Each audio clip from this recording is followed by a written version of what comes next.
시청자 여러분 안녕하십니까. 유튜브 채널 JTB 뉴스가 선보이는 여의도 정치. 오늘은 신현영 전 의원님과 함께 하겠습니다. 전 의원님 안녕하세요. 반갑습니다. 예. 이재명 대통령이 깜짝 카드를 내놓았습니다. 예. 아무도 예상하지 못했던 분당 아파트 매물.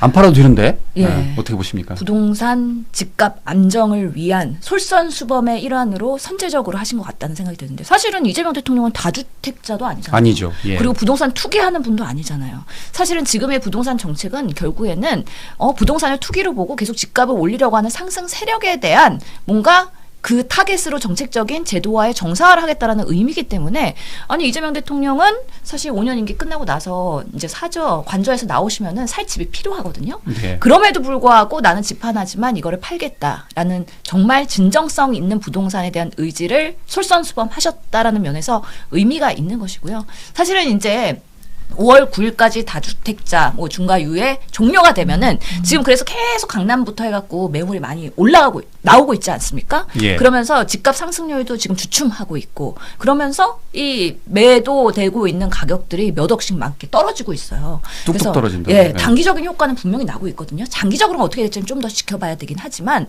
그런 면에서 대통령께서도 대변인의 브리핑을 통해서 고점에서 팔고 저점에서 다시 사면 된다. 이거는 결국에는 부동산도 우리가 정말 살기 위해서 하는 집이라고 하면은 지금 당장 필요하지 않으면 국민들을 위해서 내놓겠다. 예. 그리고 이런 부동산 비용을 또 주식으로 본인이 매수를 해서 결국에는 그런 재원에 있어서의 주식과 부동산의 균형점을 맞추겠다라는 상징적인 의미. 그래서 항상 정책은 일관성 있게 부동산에서는 메시지가 예측 가능성이 있어야지 많은 국민들도 정보를 믿고 그것에 맞추어서 사실은 부동산을 내놓을 수가 있고 그러면서 안정화가 되는 건데 그런 면에서의 정말 이재명 대통령의 그동안의 SNS의 부동산의 메시지는 아주 일관성이 있었어요. 그리고 아마 우리가 조정을 할 겁니다가 아니라 확실하게 다주택자에 대한 혜택은 우선은 종료하겠습니다. 그리고 정말 투기 세력에 대해서는 제대로 잡겠습니다. 그리고 아직까지 세제는 얘기하지 않았지만 그런 면에서의 전국의 부동산 집값에 대한 정말 진정성을 보여주셨고 특히나 정말 신혼 부부 그리고 청년 세대를 위해서 내 집 마련을 위해서 국가가 움직이고 고민하고 있다라는 그런 모습들을 보여주고 있는 것이기 때문에 하나의 상징적인 그런 사인이다라는 생각이 듭니다. 예. 그 대통령의 아파트는 1998년 분당에서 매입을 했다고 합니다. 김 여사와 공동 명의로 3억 6천만 원에 매입을 해서 지금 29년째 보유하고 있다고 합니다. 그런데 지금 국민의힘에서는 이게 이제 재건축에 들어가면 50억 시세 차익이 예상된다라고 했잖아요. 근데 이제 대통령은 과감히 이 아파트를 팔기로 했는데 자, 그렇다면 6채를 가진 장동혁 대표는 어떻게 됩니까?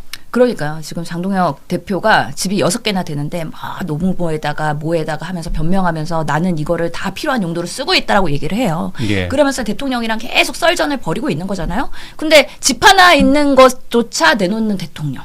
그리고 6개 있지만 절대 하나도 양보하지 못하는 국민의힘의 아주 보수의 그런 당대표. 이런 모습들이 너무 대비가 되는 거예요. 장동혁 대표도 이재명 대통령 팔면 나도 팔겠다라고 얘기했어요. 그러면 앞으로 어떤 액션을 할 건지 아주 기대를 해보겠습니다. 6채 중에서 정말 실거주하는 몇 개만 남기고서는 다 정리하셔야 되는 거 아니냐. 아니면 국민의힘은 정말 다주택자에 대한 기득권자에 대한 우리나라의 상위 0.1%를 위한 옹호당으로서의 그런 이미지만 계속 강화될 수밖에 없다라는 말씀을 드리고 싶고요. 실제로 이재명 대통령 부부가 예전에 3억대 아파트를 산 것. 그리고 29년간 유지를 했다고요. 예. 그리고 부부가 공동 명의로 해요. 이건 아주 일반적인 서민의 가정의 모습입니다. 그렇기 때문에 정말 우리 국민들의 서민을 위한 대통령과 정말 계속 부동산을 쌓아가지고 집값을 올리면서 그 혜택을 보고 있는 그런 부유한 국민의힘의 당대표 장동혁과 이거는 너무 대비되기 때문에 장동혁 대표 앞으로 남은 지선 동안에 부동산에 대해서 지금 어떻게 하면은 집값을 올려가지고 민주당이 지지율 떨어지고 이재명 대통령 국정 지지도 떨어지고 요것만 그냥 요행을 바라고 있거든요. 아무런 노력 없이. 그런데 본인이 6채나 보유하고 있어? 그런 부분에서 상당한 실력도 없고 모순적인 행동을 보이고 있다. 그런 면에서 앞으로 더 국민의힘 지지율 17% 나왔다고 하는데 더 떨어질 것 같은 생각이 듭니다. 저 이거 솔직히 깜짝 놀랐는데 말이 그렇지. 이거 이 아파트 쥐고 있으면 더 오르잖아요. 그러지 않을까요? 그런데 지금 직접 팔겠다고 내놓은 거잖아요. 아니 그리고 집값이 오르기도 하고 실거주용이잖아요. 예. 지금은 뭐 지금 임대인이 있다고는 하지만. 아니 그런데 네. 저는 이거 보면 네. 이 아파트가 그 재건축이 어느 정도 예정이 돼 있다면서요. 그러니까 지금 국민의힘에서도 50억까지 시세 차익을 예상했는데 댓글을 보니까 와 이거 진정성이 느껴진다 그런 네. 댓글이 정말 많더라고요. 아 그러니까요. 그리고 사실 그 집 사고 싶네요. 아, 대통령이 살던지 보유하던지 현금이 많아야 상징적이잖아요. 현금이 많아야 돼요 요즘. 그러니까 대출 못 받고 살 수 없기 때문에 그러지만 분당의 재건축 그리고 저가로 내놨고 이재명, 김혜경 공동 명의의 그 집. 아 정말 탐납니다. 예. 누가 살지 궁금합니다.